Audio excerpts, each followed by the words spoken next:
So we are inside the Nintendo Switch 2 launch event here in New York. You can see behind me there's all sorts of game kiosks, game stations.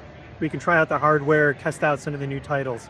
What you mainly need to know is the Switch 2 launches June 5th. It costs $450. For $500, you can get a copy of the Switch 2 and a copy of the new Mario Kart World.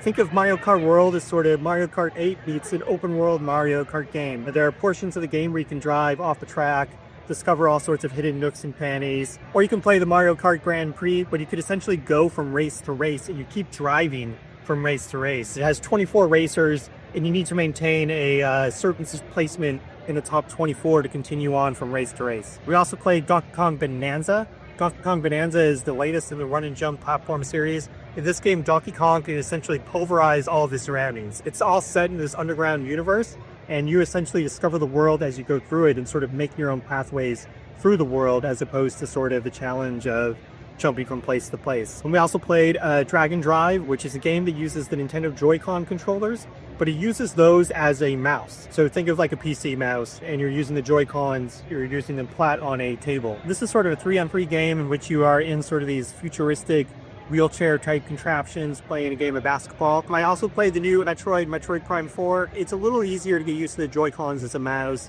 Maybe that because it's more traditionally like a first-person shooter game, where you may, especially if you're a PC gamer, use the mouse. The Nintendo Switch 2 is putting a high emphasis on group chat and making friends online and playing with your friends.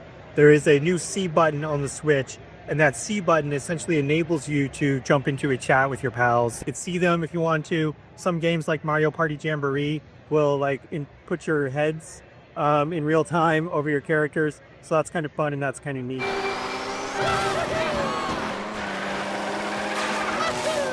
It is also backwards compatible. That comes with some caveats. Not every game will be backwards compatible. Nintendo is updating the list on its website. So be sure to check out that. And stay tuned to the LA Times for more coverage of the Nintendo Switch 2 in the coming days.